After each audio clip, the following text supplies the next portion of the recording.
దాంట్లో సందేహం లేదు. ఓడిపోయినప్పుడు ఊరికి తెలియటం లేదు, ఎందుకు ఓడిపోయాం తెలియట్లేదు అనేటువంటి విధంగా ఉంటేనే ఓడిపోతున్నారు. అందుకనే మీకు 2019 150 ఇచ్చి 11 ఇచ్చిన తర్వాత ఎందుకు ఓడిపోయాం మీకు తెలియట్లా.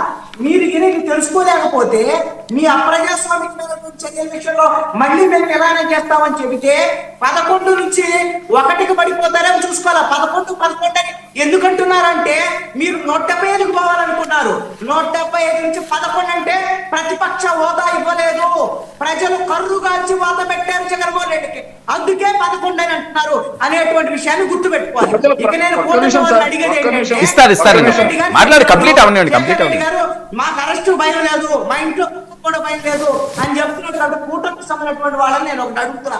ఎవరైతే 5 ఏళ్లలో కుంభకోణాలు చేసినటువంటి జగన్మోహన్ రెడ్డి కేంద్రంగా వైట్ పేపర్స్ రిలీజ్ చేసిందో ఈ ప్రభుత్వము, జగన్మోహన్ రెడ్డి దగ్గర నుంచి తన చుట్టూ ఉన్నటువంటి వాళ్ళందరూ అరెస్టులకు సంబంధించినటువంటి విషయంలో తక్షణ చర్యలు కనుక తీసుకోకపోతే ఈ కూటమి ప్రభుత్వం మీద ప్రజల్లో నమ్మకం పోయేదానికి అవకాశం ఉంటుంది.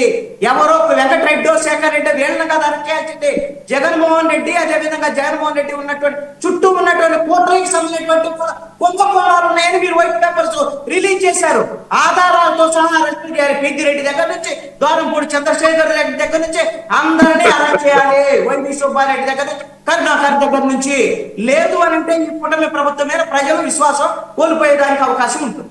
ఓకే, ఇందాక శేఖర్ రెడ్డి గారు మాట్లాడుతా పవన్ కళ్యాణ్ గారు 2 చోట్ల ఓడిపోయారు, పవన్ కళ్యాణ్ గారు ఫ్లైట్లు వేసుకొని మాట్లాడితే వీకెండ్స్ వస్తే హైదరాబాద్ వచ్చేస్తున్నారంటే నేను మాట చెప్తున్నానండి, గంటకి 8 లక్షలు ఖర్చు పెట్టి వాయిదాకు వచ్చేంత జగన్మోహన్ రెడ్డి రేంజ్ అయితే మాది కాదు. కానీ మీరు ఒక విషయం పూర్తిగా తెలుసుకోవాలి.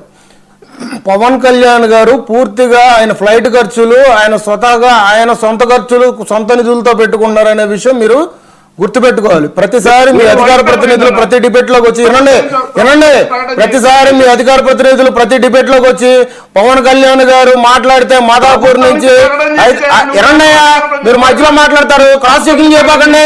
మీరు వైఎస్ఆర్సీపీ వాళ్ళు ప్రతిసారి సరిపడి అయిపోయింది. ప్రతిసారి డిబేట్ కు వచ్చి ఇవాళ రోజున జగన్మోహన్ రెడ్డి తాడేపల్లిలో టిఫిన్ చేసి, ఇవాళ రోజున లోటస్ పౌండ్కి వచ్చి లంచ్ చేసి, లేదంటే ఎలంకలో డిన్నర్ చేసాము మేము మాట్లాడామా?